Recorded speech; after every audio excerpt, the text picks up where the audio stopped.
신약성경 304쪽 갈라디아서 2장 20절 같이 한번 큰 소리로 읽도록 하겠습니다.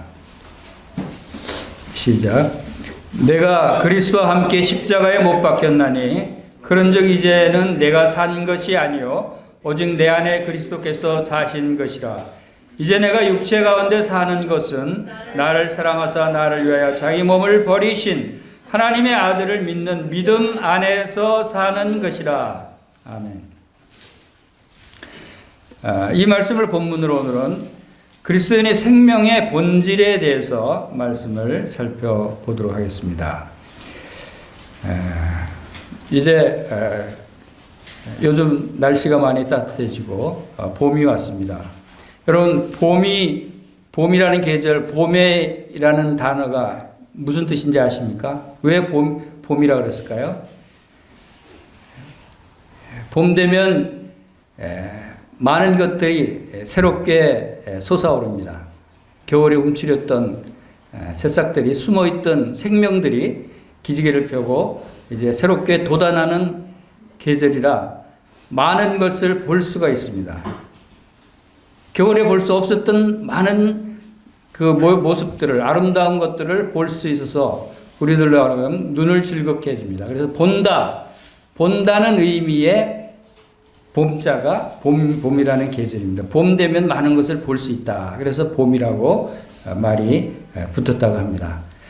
이것은 결국은 따뜻하면 솟아오르는 그런 새로운 생명을 새롭게 바라본다 라고 하는 의미를 갖게 되고, 오늘 이 본문 말씀과도 우리가 연계해서 생각해 볼 때 우리 속에 있는 새로운 생명을 올바로 볼 수 있어야 된다. 우리가 우리의 속에 솟아오르고 자라고 성장하는 이 새로운 생명의 모습, 이것을 우리가 볼 수 있고 인식할 수 있어야 한다 하는 것을 생각하게 됐습니다. 내가 그리스도와 함께 십자가에 못 박혔나니, 이것을 시작하는 갈라디아서 20절은 우리가 많이 자주 대하는 말씀입니다. 그러나 이 말씀 속에 얼마나 큰 중요한 진리가 담겨 있고 우리의 생명의 본질이 무언가를 분명하게 가르쳐주는 말씀이라고 생각이 됩니다. 그리고 우리가 올해 그 영등포교회 표가 뭐죠? 예수님의 형상을 본받는 삶을 살자. 예수님의 형상을 본받는 삶을 살기 위해서 아주 중요한, 우리가 잊어서는 안 될 말씀이다라고 생각이 됩니다. 그래서 오늘 이 갈라디아서 2장 20절 말씀을 통해서 우리의 생명이 무엇이고 우리가 누구인가, 우리 자신을 올바로 깨닫는, 그리고 여기에 사실 단어들이 좀 다른 성경 구절과 특이한 단어들이 많이 나옵니다. 여기 특별히 특징은 갈라디아서 2장 20절 말씀에 이 단어들을 가보면 알 수 없는 그 말들이 많이 나열이 되어 있어요. 사람들이 이해하기가 어려운 말들이에요. 쉬운 것 같지만 이해하기가 어려운 이 구절이 이 갈라디아서 2장 20절 말씀이 아닌가 생각이 됩니다. 여기에는 1인칭 대명사가 무려 6번이나 등장합니다. 1인칭 대명사가. 성경에 대부분 1인칭 대명사를 그렇게 많이 사용하지는 않아요. 1인칭 대명사를 사용한다는 것은 우리 자신의 문제를 얘기할 때, 나에 대해서 얘기할 때 1인칭 대명사를 사용합니다. 그러나 대부분 성경 다른 부분에서는 우리 자신의 문제를 그렇게 깊이 있게 다루지는 않은 것 같습니다. 근데 여기서는 우리 자신이 어떤 문제가 있고 우리의 내적 생활이 어때야 되고 우리 영적 죽음과 우리를 향한 그리스도의 사랑이 어떠한 것인가, 우리를 위해서 베풀어 주신 위대한 예수 그리스도의 희생이 어떠한 것인가에 대해서 함축적으로 많이 담고 있어서 이 말씀을 잘 묵상하면 우리 마치 봄에 새싹이 돋아올라서 우리가 그것을 바라보면서 신기하다, 참 새롭다, 좀 힘이 있다, 아름답다, 이런 느낌을 받듯이 우리의 영적인 생명도 그런 마음으로 바라볼 수 있어야 한다라고 생각이 됩니다. 그래서 이 갈라디아서 2장 20절은 누구보다도 다른 사람이 아닌 오늘 이 시간은 여러분 자신의 문제에 집중하시기를 바랍니다. 이 갈라디아서 2장 20절은 우리 자신의 문제에 집중해 있는 말씀이에요. 그래서 1인칭 되면서 나를, 이런 나에 대한 말씀이에요. 그것은 곧 내가 어떤 자인가, 내가 어떤 생명을 가졌는가, 나의 생명의 본질은 무엇인가, 내가 왜 이러한 생명을 가질 수 있었는가에 대해서 말씀하고 있는 것이 바로 이 갈라디아서 2장 20절이고, 이것을 깊이 있게 알 수 있는 사람들이 많지 않아요. 세상 사람들은 이거 도무지 무슨 말인지 이해할 수가 없는 말이에요. 그리고 그리스도인들조차도 이 말씀을 깊이 있게 깨달을 수 있는 사람들이 많지 않다는 것을 생각할 수 있습니다. 그래서 이 말씀은 또 중간에 보면은 나를 사랑하사 나를 위하여 자기 몸을 버리신 바로 하나님의 아들 예수 그리스도에 대해서 깊이 있게 나타내고 있다는 것을 봅니다. 나를 사랑해서 자기 몸을 버리신라는 말 뜻은 뭡니까? 이것은 예수님이 나를 사랑했다는 것을 말씀하고 있고, 근데 또 문제는 나를 사랑하면 사랑하시면 되지 왜 나를 사랑해서 자기 몸을 버리셔야 했습니까?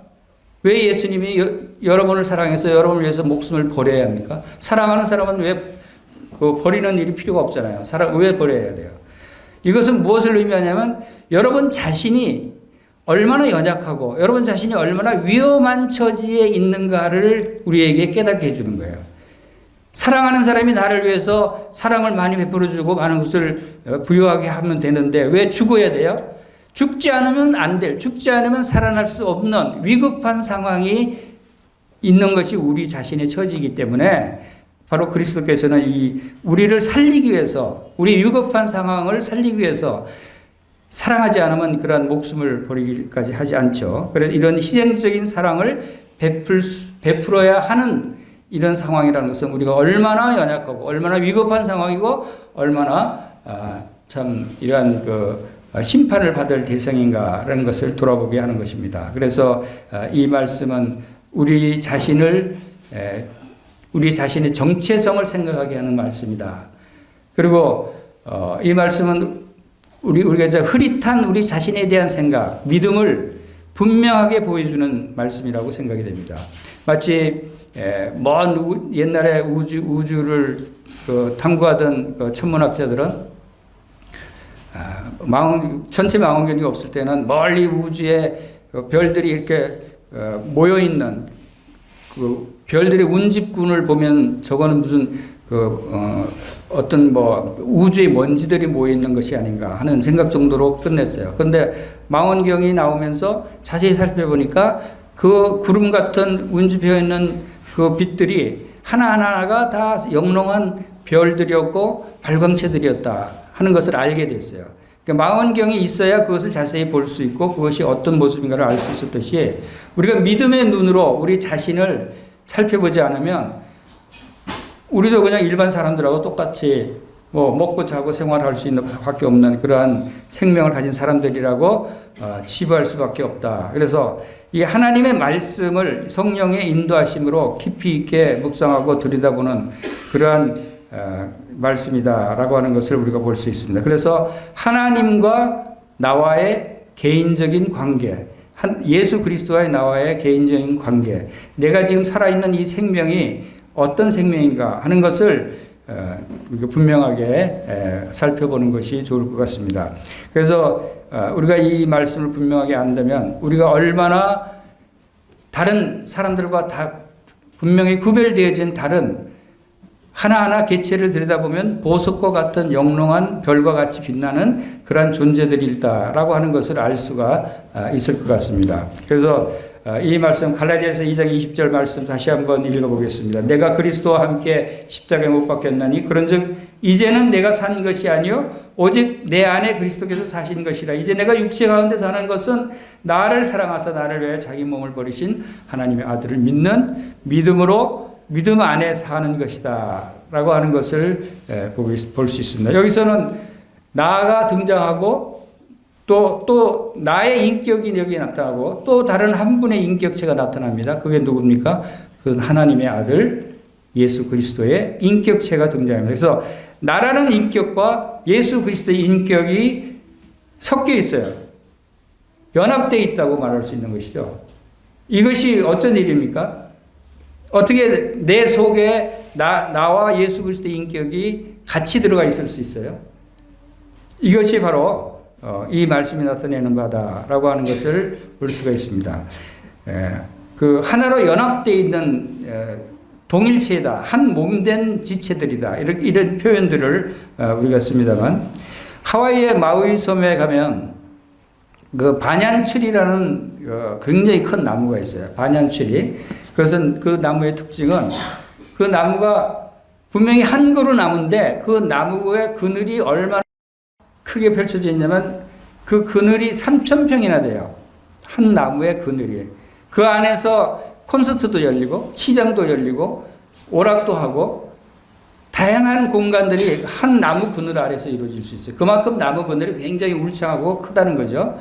멀리서 보면 꼭 숲이 있는 것 같아요. 근데 가까이 가서 들여다보면 한 그루 나무예요. 한 그루 나무가 어떻게 이 큰 울창한 숲을 만들 수 있냐면 가지들이 뻗어나면서 길게 위로만 쫓는 게 아니라 옆으로 뻗어나는데 이 뻗어나는 가지들이 길게 뻗어나면 힘이 들어서 이렇게 축 처져서 땅에 닿을 거 아니에요. 계속 길다 보면. 그러니까 중간에 뿌리가 또 나와요. 가지의 중간에 뿌리가 나와서 지탱을 해주고 또 쭉 뻗다가 중간에 뿌리가 나와서 지탱해주고 그래서 수많은 가지들이 다 그렇게 퍼져나가니까 그 넓은 평을 가릴 수 있었다 하는 것을 볼 수가 있었습니다. 근데 들여다보면 다 한 줄기로 연결된 한 뿌리에서 줄기로 연결된 한 나무가 여러 가지로 뻗어나가면서도 한 몸을 이루고 한 영양분을 공급받고 있었다 하는 것을 우리가 볼 수 있었습니다. 예수 그리스도와 우리 성도들, 교회와의 관계도 바로 이러한 연합된 관계라고 하는 것이 바로 이러한 관계다 하는 것입니다. 실제로는 한 몸으로 붙어서 연합된 모습을 나타내고 있다는 것입니다. 그래서 이 예수 그리스도와 연합된 관계에 대해서 요한복음 15장에서는 주님은 포도나무와 가지의 비유를 말씀하셨어요. 포도나무와 가지의 비유를 말씀하시면서 내 안에 거하라 나도 너희 안에 거하리라. 가지가 포도나무에 붙어 있지 아니하면 스스로 열매를 맺을 수 없음 같이 너희도 내 안에 있지 아니하면 그러하리라. 내 안에 거하라 나도 너희 안에 거하리라. 주님은 내 안에 거하라. 우리가 어떻게 예수님 안에 거할 수 있어요? 어떻게 주님이 내 안에 들어올 수 있어요? 주님은 분명히 포도나무가 가지가 포도나무에 붙어 있지 않으면은 열매도 맺을 수 없고 잘라져 버림받는다고 말씀을 하셨습니다. 나는 포도나무에 너희는 가지라. 그가 내 안에 내가 그 안에 거하면 사람이 열매를 많이 맺다니 나를 떠나서는 너희가 아무것도 할 수 없느니라.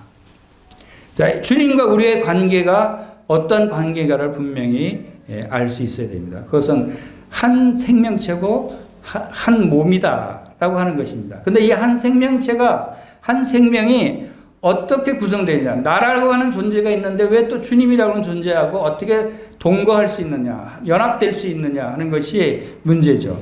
자, 그래서 이 갈라디아서 2장 20절이 그것을 우리에게 설명해 주고 있는 것입니다. 그 첫 번째 이유는 내가 그리스도와 함께 십자가에 못 박혔나니라고 시작을 합니다. 이 하나로 연합된 관계를 이루기 위해서는 먼저 나라고 하는 존재는 죽어야 되는데 그 죽는 것이 어떤 형태로 죽어야 됩니까? 그래서 내가 그리스도와 함께 십자가에 못 박혔나니라고 하는 뜻은 뭡니까? 십자가에 못 박혔다는 얘기는 죽었다는 뜻이에요. 십자가에 못 박혀서 살아남은 사람은 없어요. 십자가에 못 박혔다는 것은 내가 그리스도와 함께 십자가에 못 박혀 죽었나니라고 하는 뜻이에요.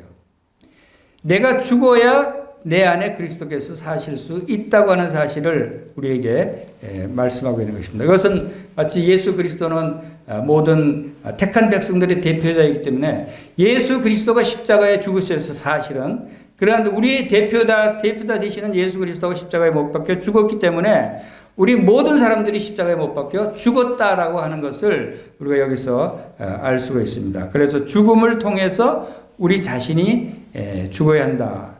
그리고 십자가의 두 가지 의무 중, 십자가의 의미가 우리가 중요하게 생각하는 의미 중 하나가 바로 내가 그리스도와 함께 죽었다는 것이죠. 십자가를 생각할 때, 십자가를 바라볼 때 예수 그리스도가 죽었다라고만 생각하지 말고 주님과 함께, 내가 주님과 함께 십자가에 못 박혀 죽었다라고 하는 사실도 우리가 믿어야 한다는 것입니다. 왜냐하면 예수 그리스도께서 죽으셨을 때 그 죽은 이유가 있습니다. 왜 죽었죠? 우리의 대속물로 죽으셨어요.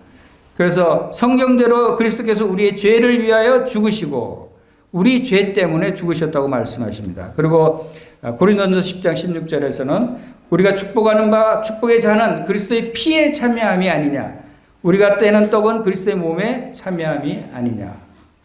바로 우리가 만찬을 행하는 바로 빵과 피가 그리스도의 죽음에 같이 우리도 참여했잖아. 하나가 돼서 예수 그리스도가 죽으셨을 때 우리도 죽었다는 것을 의미하는 것이라는 것을 나타내 주고 있습니다. 그리고 예수 그리스도가 우리를 위해서 십자가에 못 박혀 죽은 것이 우리의 대속 제물로 죽었고, 두 번째로는 중요한 것은 그것은 바로 우리를 용서하시기 위해 죽으셨다는 것입니다. 우리의 용서. 예수 그리스도가 십자가에 죽지 않으셨다면, 죄값을 치러주지 않았다면 우리는 우리의 죄는 용서받을 길이 없는 거예요. 그래서 골로새서 1장 14절에 그 아들 안에서 우리가 속량 곧 죄사함을 얻었다라고 말씀하십니다. 예수님 안에서 우리가 죄사함을 얻었다. 죄사함을 얻었고, 또 골로새서 2장 13절에는 범죄와 육체의 모할례로 죽었던 너희를 하나님이 그와 함께 살리시고 우리의 모든 죄를 사하셨다라고 말씀하셨어요. 예수 그리스도와 하나로 연합되기 위해서의 전제 조건들이 여기에 나오는 거예요. 그 전제 조건이 뭐냐면 내가 그리스도와 함께 십자가에 못 박혔다는 것이고, 십자가에 못 박혔다는 의미는 뭐냐면 예수 그리스도가 나를 대신해서 바로 십자가에 죽으셨는데 왜 죽으셨냐면 바로 우리의 죄를, 나의 죄를 다 담당하셔서 피를 흘리고 그 몸이 고난을 받으셨다 라고 하는 것이 바로 전제되어야 내가 예수 그리스도 안에 거할 수 있고 그리스도께서 내 안에 거할 수 있다라고 하는 사실을 우리에게 설명하고 있는 것입니다. 그런데 우리가 용서를 받았어요. 십자가에 죽었어요. 죽었는데 예수님과 함께 죽은 나는 어떤 나입니까? 어떤 나가 죽었죠? 그것은 바로 우리의 옛사람. 자, 여기서 우리가 혼동이 될 수가 있어요. 옛사람이 죽은 것이지 우리의 새 사람이 죽은 것이 아니다라고 하는 말입니다. 그래서 로마서 6장 5절 7절 한번 찾아보겠습니다. 로마서 6장 5절 7절. 만일 우리가 그의 죽으심과 같은 모양으로 연합한 자가 되었으면 또한 그의 부활과 같은 모양으로 연합한 자도 되리라. 우리가 알거니와 우리 옛사람이 예수와 함께 십자가에 못 박힌 것은 죄의 몸이 죽어 다시는 우리가 죄에게 종노를 하지 아니하려 함이니 이는 죽은 자가 죄에서 벗어나 의롭다 하심을 얻었습니다. 바로 우리가 연합한 자가 되는데 어떤 부분에 연합되어서 예수님이 죽음과 함께 연합한 자가 되었고 부활과 함께 또한 연합한 자도 되었다. 죽으심과 부활과 함께 연합한 자가 되었다는 얘기는 예수님이 죽을 때 나도 죽었고 예수님이 부활했을 때 나도 부활했다는 것을 의미하는 것입니다. 연합한 자라는 것은. 그래서 왜 그렇게 하셨냐면 다시는 우리가 죄에게 종노를 하지 않게 하기 위해서. 자, 우리 생명이 이제는 죄의 종노로 하는 생명이 아니라고 하는 것을 여기서 말씀하고 있는 거예요. 이는 죽은 자가 죄에 벗어나 어렵다 하심을 얻었습니다. 죽은 자가 죄의 정죄함을 받지 않아요. 죽은 자는 죄값을 받지 않는다는 것입니다. 죄값을 받았기 때문에 죽었다는 의미가 되기도 하는 것이죠. 그래서 옛사람의 모습은 바로 이런 모습이다라고 하는 것입니다. 자, 이제 그럴 뿐만 아니라 이제 그 요한복음 1장 12절 13절에는 영접하는 자 곧 그 이름을 믿는 자들에게는 하나님의 자녀가 되는 권세를 주셨으니 이는 혈통으로나 육정으로나 사람의 뜻으로 나지 아니하고 오직 하나님께로부터 난 자들이니라 라고 하는 말씀이 있습니다. 하나님의 자녀로 다시 태어나는데 사람의 뜻으로 나지 않았어요. 뭐 혈통으로나 육정으로나 사람의 뜻으로 나지 않고 오직 하나님께로부터 난 자들이다 라고 하는 것은 하나님께로도 새로 거듭난 새로운 생명을 얻은 자들이다 라고 하는 것을 말씀하고 있습니다. 그래서 우리의 옛사람을 십자가에 못 박으시고 다시 우리의 새 사람으로 태어나게 새로운 영의 새 사람을 주셨다고 하는 것을 말씀하고 있는 것입니다. 그래서 하나님을 따라 의와 진리의 거룩함으로 지으심을 받은 새 사람을 입으라 라고 하는 에베소서 말씀도 있는 것입니다. 그래서 이러한 말씀들을 통해서 우리의 신앙생활이 왜 죄의 문제에 갈등을 합니까? 죄의 문제에 대해서 갈등할 필요가 없어요. 왜냐하면 이 사실을 깨달으면 내가 옛사람은 죽은 자라고 사실을 분명하게 믿으면 죄의 문제에서 갈등할 필요가 없죠. 왜냐하면 죄의 문제는 이미 다 해결됐기 때문에. 새 사람으로서 살아갈 방법을 찾아야 되고 새 사람으로서 성령의 충만한 삶을 찾기 위해서 노력하고 애를 써야지 자꾸 죄에 끌려다니고 죄의 문제에 어울리고 하면은 그건 시간 낭비가 된다는 거죠. 이미 우리는 죄의 문제에 대해서는 해결이 된 사람들이고 십자가에서 못 박혀 죽었다는 의미가 죄의 값을 다 치르고 죄의 정죄함을 다 받았다는 것을 의미하는 것이죠. 여기서 이 문제를 해결하지 못하니까 계속 죄의 문제에 끌려다니는 성도들이 많지 않다는 것입니다. 그래서 죄의 유혹이 올 때, 그것을 깨닫고, 유혹이 오더라도 그것을 물리칠 수 있는 믿음이 있어야 돼요. 그 물리칠 수 있는 믿음은 뭐죠? 나는 십자가에서 죽은 자야. 너가 아무리 나를 유혹한다고 해도 나하고는 소용없어. 너 죽은 자를 네가 나를 어떻게 할 거니?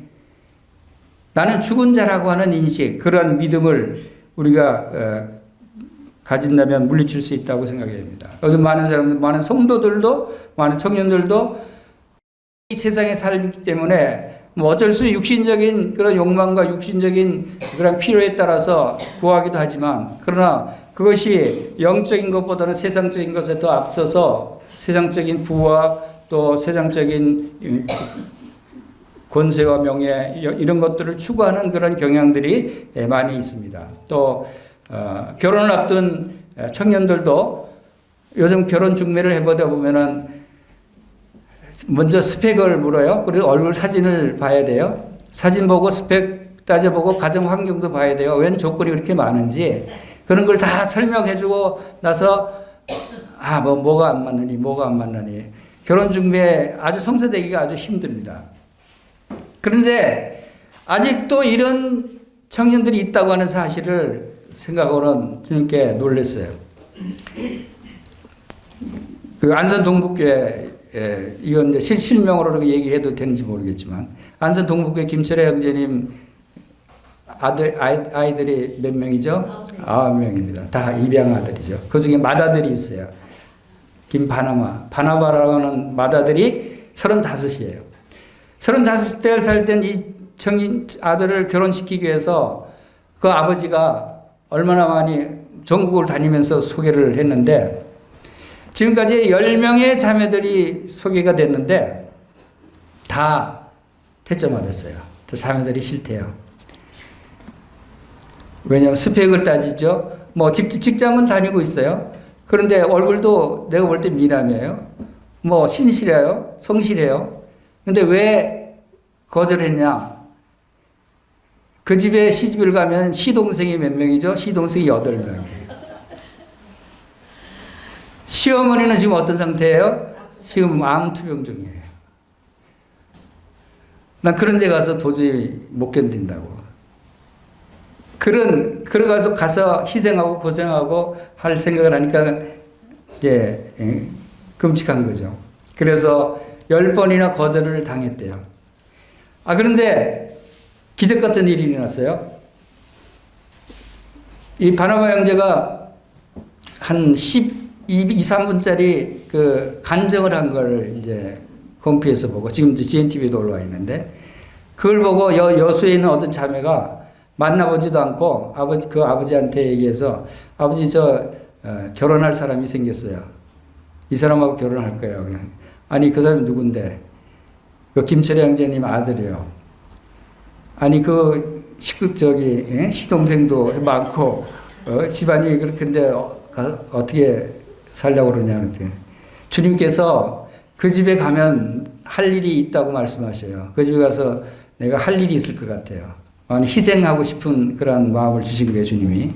오히려 다른 자매들은 그 이후로 다 거절을 했는데, 이 자매는 얼굴도 보지도 않고 이 형제님하고 결혼하면 이 가정에서 이 많은 식구들을 위해서 내가 봉사할 수 있고 헌신할 수 있고 돌볼 수 있겠다.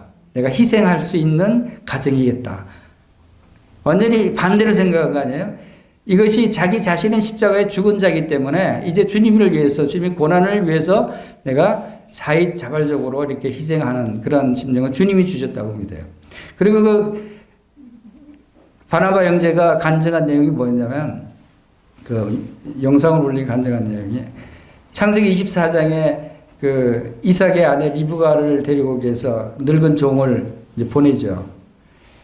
근데 늙은 종한테 이제 다짐을 받고 이제 늙은 종도 하나님을 의지하면서 와서 리브가를 만나서 리브가한테 이러이러한 사정을 얘기하고 하나님께서 인도하신 것을 얘기했더니 리브가가 이삭을 보지도 않고 시집가겠습니다 하고 따라 나섰어요. 그렇죠.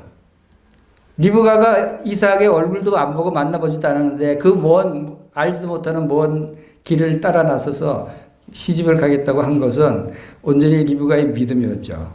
리브가도 그런 헌신하고자 하는 마음도 있고 그 간증을 하면서 거기에 대해서 이 바나바 형제가 참 이렇게 결혼이라고 하는 것은 하나님을 의지하고 하나님의 인도하심 그리고 믿음이 있어야 된다는 것을 이제 말씀을 교절했는데 그 말씀을 듣고 그 여수에 있는 자매가 리브가 같은 생각을 가진 거예요. 얼굴도 보지 않고. 그러니까 아버지한테 얘기해서 이제 이 김철희 형제님한테 연락해서 아버지들끼리 만났죠. 아버지들끼리 만나서 김철희 형제는 어때요? 반대예요? 찬성이에요? 아유 감사합니다. 그래서 그러면 이제 결혼 시킵시다 하고 날짜 잡읍시다. 당사자들은 만나보지도 않았는데 5월 25일 결혼식 날짜 잡고 결혼식장 정하고 방도 하나 얻어놨어요.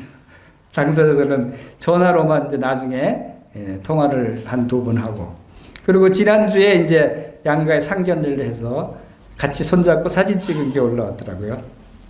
자, 요즘 세상에도 이런 자매가 있다고 하는 것은 하나님이 살아계신다는 것을 우리에게 보여주고 있는 거예요. 우리가 이 세상의 자랑, 이 세상의 명예, 이 세상의 가급적이면 편한데 스펙 좋은 남자 만나서 잘 살아야지, 스펙 좋은 여자 만나서 잘 살아야지 이런 생각에 사로잡혀 있는 오늘날의 성도들의 모습이 얼마나 부끄러운 모습인가 하는 생각이 들 수 있는 거죠. 고난을 주님을 위해서 그리스도를 위해서 받는 고난을 세상의 부귀영화보다 더 좋게 여긴 모세의 그 믿음의 모습처럼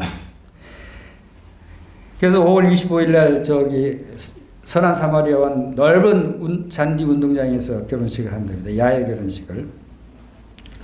자, 이런 일이 일어날 수 있는 것은 우리 이 세상에 사는 우리의 생명이 뭔가를 아는 분들은 그 자매는 내가 이 세상에서 살고 있는 생명이 바로 그리스도로부터 온 생명이고 그리스도로부터 온 생명은 희생적인 사랑의 생명이고 바로 이러한 것은 그리스도께서 이 세상에서 행했던 것처럼 다른 사람을 위해서 섬기고 봉사하고 희생하는 그러한 삶을 하나님이 기뻐하신다는 것을 알고 있었던 것이죠. 그리고 십자가에서 나타나는 두 번째 의미는 우리 안에 살아계신 그리스도라고 하는 것을 우리가 기억해야 됩니다. 갈라디아서 2장 20절에서 내가 그리스도와 함께 십자가에 못 박혔나니 십자가에서 못 박혀서 함께 죽었다고 그랬죠. 첫 번째 의미는. 두 번째 의미는 우리 안에 살아계신 것인데 그런즉 이제는 내가 사는 것이 아니요 오직 내 안에 그리스도께서 사시는 것이라. 자, 십자가의 의미는 죽음이 필수적으로 우리가 들어야 되지만 또 필수적으로 생각해야 되는 것이 우리 안에 살아계신 그리스도가 십자가에 통해서 나타나야 된다. 즉 죽음 후에 부활하신 그리스도, 그 부활하신 그리스도의 부활 생명으로 우리 또한 주님과 연합돼서 부활했다. 새로운 생명을 얻고 부활한 자들이다. 라고 하는 것을 이 십자가는 나타내는 것입니다. 그래서 우리의 삶은 부활한 예수 그리스도를 위해서 살아가는 삶이고 부활하신 예수 그리스도가 우리의 주인이고 우리의 주님이시다. 라고 하는 사실을 우리가 잊지 말아야 하는 것입니다. 그래서 다시 말하면 내 삶의 주체가 바뀐 거예요. 이제 십자가를 거친 그리스도인의 삶의 주체는 내가 아니고 예수 그리스도시다. 주체가 바뀌었다는 거죠. 전에는 내가 주인이었어요. 내 욕심대로 행했어요. 내 마음대로 행했어요. 내가 좋아하는 대로 행했던 나였는데 이제는 그 나는 죽었다는 거죠. 없어졌다는 거예요. 그래서 미련을 두지 말라는 것입니다. 그러나 이제 나는 내 안에 살아계신 그리스도. 그런즉 이제는 내가 사는 것이 아니요 오직 내 안에 그리스도께서 사신 것이다. 라고 하는 것입니다. 그래서 로마서 14장 7절 8절에는 우리 중에 누구든지 자기를 위해 사는 자가 없다 그랬어요. 여러분 자기를 위해서 사는 자가 없다는 얘기를 할 수 있습니까? 자기를 위해 죽는 자도 없도다.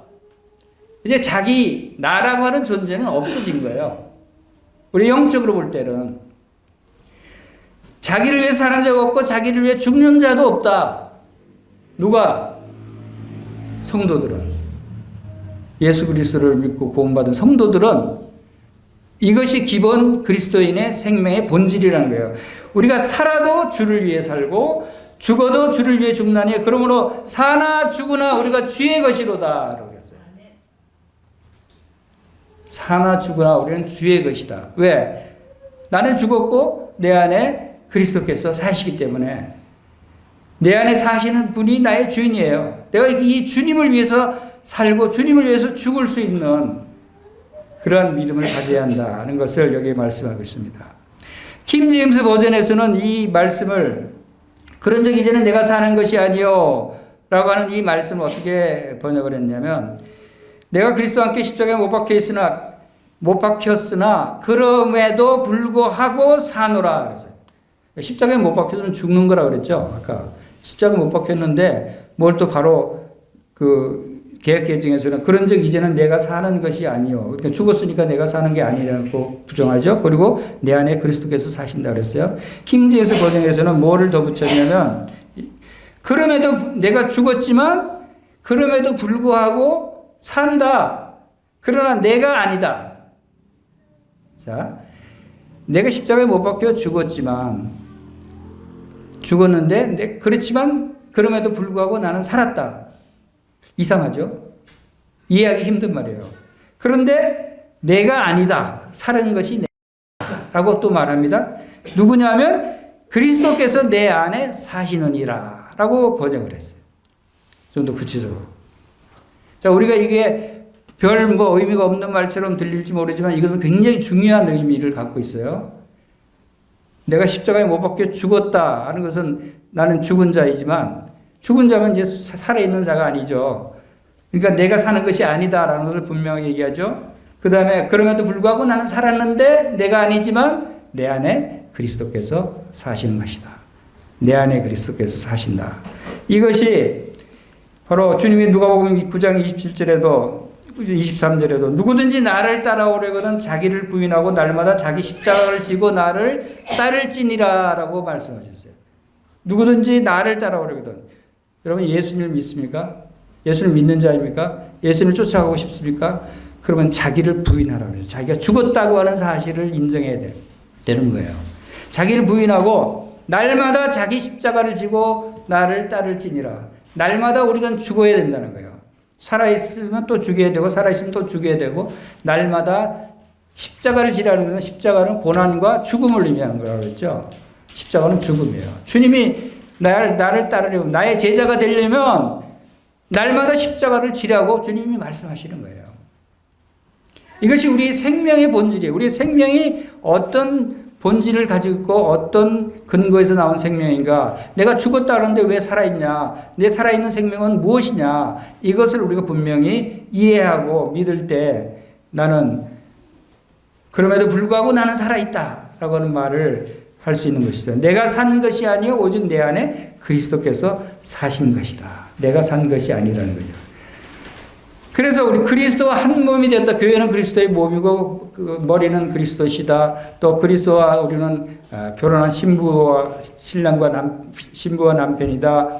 이런 하나 됐다, 연합됐다. 이런 성경의 표현들이 여기에서 근거해서 다 나올 수 있는 얘기들이에요. 이것을 이해 못하면 우리가 한 몸이다, 하나 됐다는 것을 이해할 수가 없어요.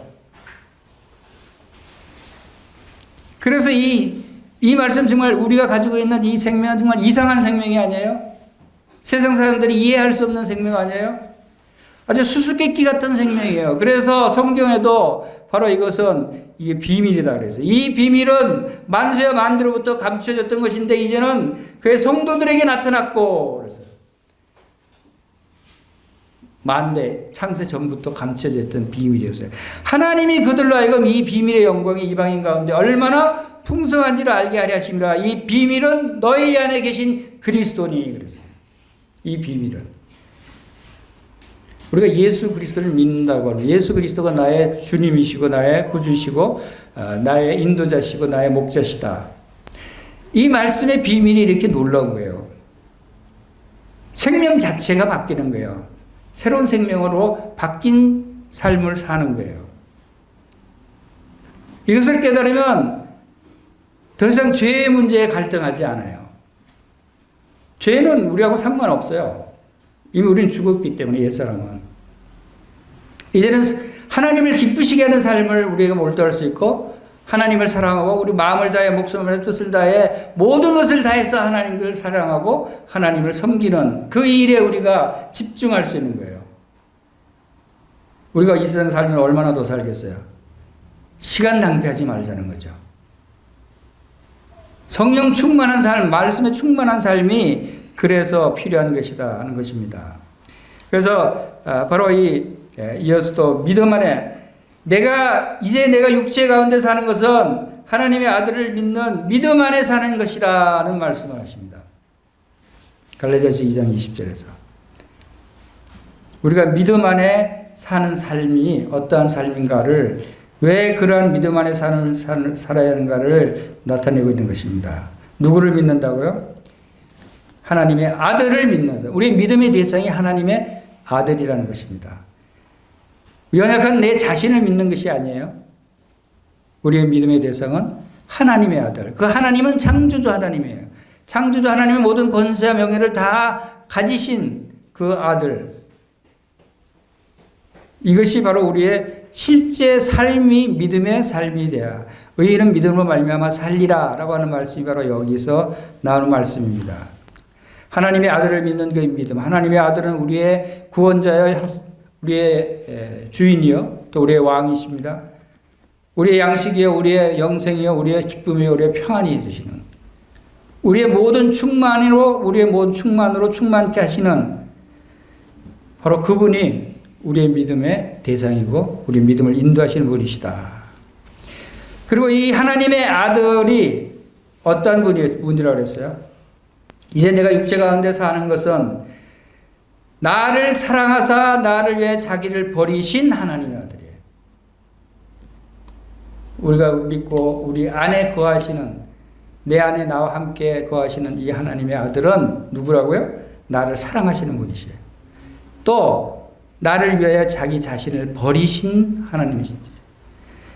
이분을 우리가 기억할 수 있어야 되는 것입니다. 근데 하나님이 우리를 얼마나 사랑하십니까? 어떤 사랑을 우리에게 베푸셨어요? 하나님의 사랑은 영원한 사랑이에요. 우리를 자기 자신을 희생하면서 자기 자신을 십자가에 못 박히게 내어주기까지 하신 그런 엄청난 아가페 사랑을 베풀어 주신 하나님의 아들이십니다. 영원히 사랑하는 것을 우리가 무엇으로 증거할 수 있어요? 무엇으로 증명될 수 있어요? 예수님이 여러분을 영원히 사랑하신다는 것을 무엇으로 증명할 수 있어요? 여러분 사랑하는 두 남녀가 있어요. 남녀가 아주 뜨거운 사랑을 하고 있어요. 그런데 영원히 두 사람이 사랑한다는 것을 증명하기 위해서 뭘 해야 되죠? 그냥 둘이 만나서 뜨거운 사랑만 하면 되나요? 결혼 안 해봤어요? 영원히 지속될 수 있는 사랑을 하기 위해서는 결혼합시다. 청혼을 하죠. 청혼을 안 하고 계속 사랑만 하면 그건 믿을 수 있겠어요? 언제 마음 변할지 모르는데. 프로포즈를 해야죠. 프로포즈를 하는 사람은 영원한 사랑이라고 우리가 믿을 수 있듯이 주님은 여러분에게 프로포즈 했어요? 안 했어요? 프로포즈 하셨잖아요. 여러분 청혼 받았는데 프로포즈 했는데 여러분 안 받으셨어요? 주님이 여러분에게 프로포즈한 것은 여러분을 영원히 사랑하기 위한 증거예요. 주님의 신부로 여러분을 부르셨어요. 여러분 예수 그리스도의 신부가 아닙니까? 여러분 예수님의 신부, 예수님이 여러분을 나의 신부다라고 하는 것은 나는 너를 영원히 사랑하겠다. 너 영원히 같이 옆에 있겠다. 영원히 함께 하겠다. 그런 뜻이잖아요. 결혼해서 같이 산다는 것은. 여러분 예수 그리스도의 이런 고백을 듣고도 이런 프로포즈를 받고도 받아들이지 않으면 여러분 영원히 버림받을 수밖에 없는 거예요. 여러분들도 다 예수 그리스도의 신부가 되지 않았어요? 이 신부가 바로 이 놀라운 예수 그리스도의 신부라는 것은 놀라운 권세예요. 놀라운 은혜고. 그리고 나를 위하여 자기 몸을 버리셨다. 나를 위하여 자기 몸을 버리신 예수 그리스도. 여러분을 위해서 자기 몸을 버릴 사람이 있어요? 이 세상에? 아마 없을 거예요. 그러나 이 예수님은 여러분을 위해서 자기 몸을 버리셨어요. 가지고 있던 모든 것을 주었을 뿐만 아니라 몸도 마음도 다 여러분을 위해서 주셨어요. 하늘의 그 영광 모든 것을 다 버렸다 그랬어요. 그것을 포기했다는 거예요. 누구를 위해서? 여러분을 위해서. 하늘의 그 얼마나 영화로운 그 자리예요. 얼마나 놀라운 권세를 가지셨어요. 온 우주를 다스리는 하나님의 권세인데 그것을 버리고 이 땅에 오셨어요. 그리고 버리고 이 땅에 오셔서 종의 형체로 사람의 모양으로 오셨다는 거예요. 왜? 여러분들을 사랑하기 때문에. 여러분들을 구원해야 되기 때문에. 여러분들이 그렇게 하지 않으면 여러분들이 영원한 지옥 형벌에 떨어질 수밖에 없는 위험한 상태에 있기 때문에 빨리 가서 구해야 되겠다라고 해서 오셨던 것입니다. 바로 이러한 예수님을 우리는 사랑하고 우리의 주인으로 섬기는 것입니다. 그 다음에 예수 그리스도와 연합되어져 있다고 하는 것은 새로운 생명을 나타내고 있다라고 하는 것을 우리에게 나타내 주고 있습니다. 우리의 새로운 생명으로 살아있다는 것을 표현하는 것이죠. 십자가에 못 박히면 죽는 것은 누구나 다 알 수 있는 사실입니다. 그런데 그럼에도 불구하고 우리가 죽었다는 사실을 인식하지 못한다면 아직도 죄 가운데 머물러 있을 수 있다라고 하는 것입니다. 베드로전서 1장 3절에 우리 주 예수 그리스도의 아버지 하나님을 찬송하리로다. 그 많으신 긍휼대로 예수 그리스도를 죽은 자 가운데서 부활하게 하심으로 우리를 거듭나게 하사 산 소망이 있게 하시며 그랬습니다. 우리가 죽었지만 그럼에도 불구하고 죽은 게 아니고 살아있는 이유, 내 안에 예수 그리스도의 새 생명, 부활 생명이 있고 우리에게 산 소망을 주시는 생명이다라고 하는 것을 여기서 말씀하고 있습니다. 우리의 생명은 새로운 것입니다. 우리의 생명은 이 세상에서 가질 수 없는 생명입니다. 이 생명은 사람들이 이해할 수 없는 생명입니다. 이 생명은 수수께끼 같고 이해할 수 없고 또 우리가 쉽게 받아들일 수 없는 생명입니다. 그러나 분명한 것은 이것을 위해서 예수님이 죽기까지 하심으로 이 생명을 우리에게 주셨다고 하는 것을 우리가 생각할 수 있습니다. 이제는 우리의 유익을 위해서 사는 것이 아니고 바로 이 생명을 주신 예수 그리스도를 위해서 살아가는 여러분들이 되시기를 바라는 것입니다. 그리고 바로 이 생명을 주신 예수님을 섬기며 예수님을 기쁘시게 해드리는 삶을 살 때 우리는 놀라운 영광 가운데 함께 나타내게 될 수 있다는 것입니다. 예수님이 여러분에게 얼마나 많은 축복을 주셨어요. 여러분이 얼마나 많은 은혜를 베푸셔서 여러분이 그 은혜 가운데 살고 있지 않습니까? 요한복음 21장에는 예수님이 부활하신 후에 제자들을 만났을 때 제자들이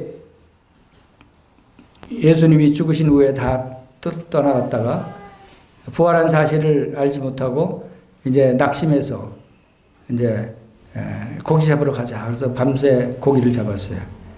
밤새 그 어부들이 고기 잡는 것에는 누구보다도 잘 할 수 있는 사람들이 밤새 고기를 잡았는데 한 마리도 잡지 못하다가 새벽녘에 예수님이 음성을 듣고 배 오른편에 그분을 던져라는 음성을 듣고 주님의 음성을 알고 배 오른편에 던졌더니 어떻게 됐어요? 너무 많이 잡혀서 그물이 찢어질 정도로, 그러나 찢어지지는 않았어요. 몇 마리나 잡혔죠?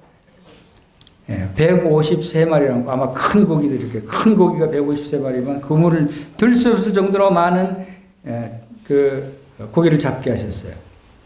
그랬을 때 주님이 그들에게 뭐라 그랬어요? 고기 잡은 것들을. 예수께서 이르시되 지금 잡은 생선을 좀 가져오라 하시니 예수께서 가져다 떡을 가져다 그들에게 주시고 생선도 그와 같이 하시니라 그랬어요.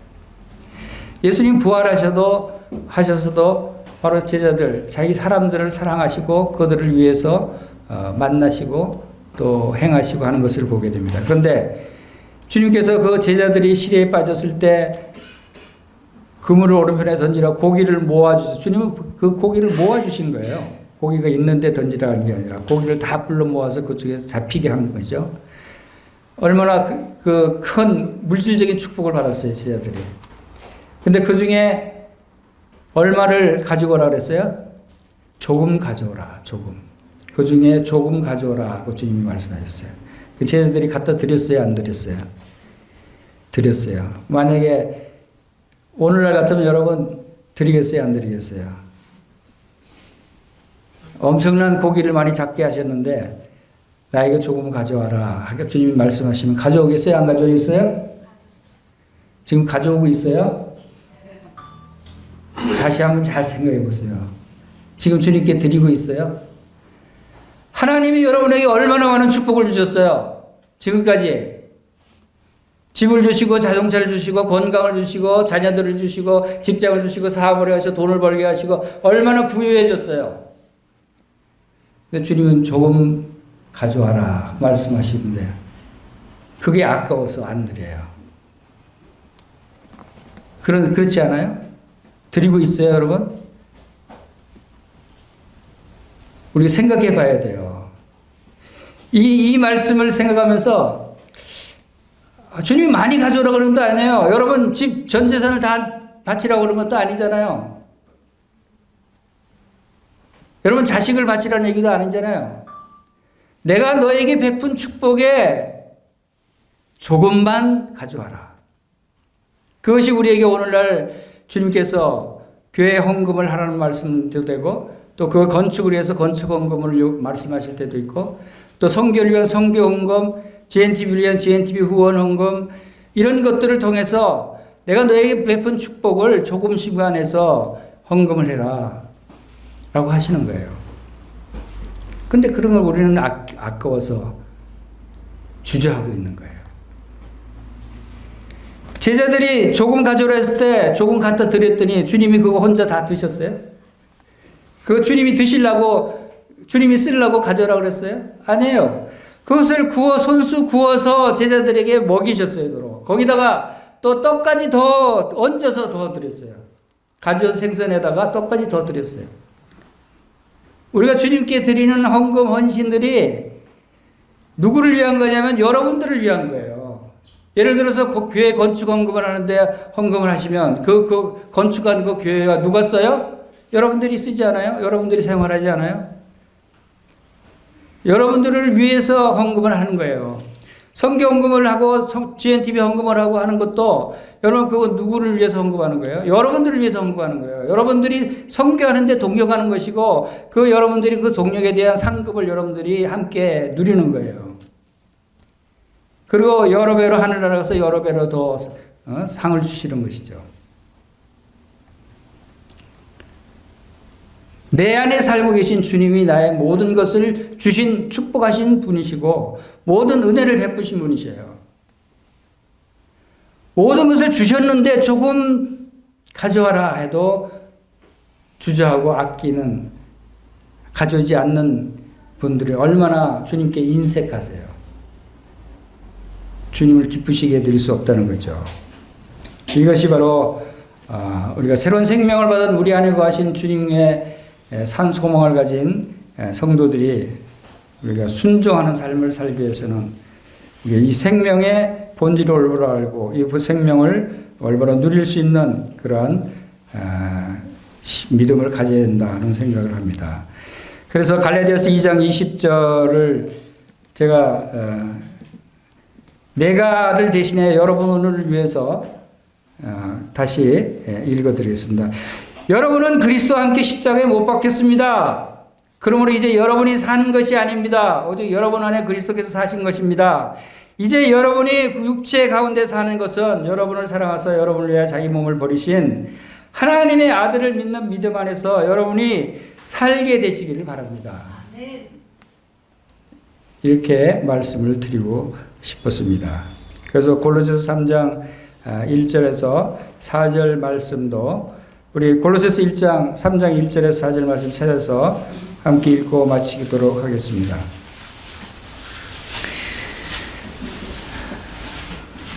같이 읽겠습니다. 시작.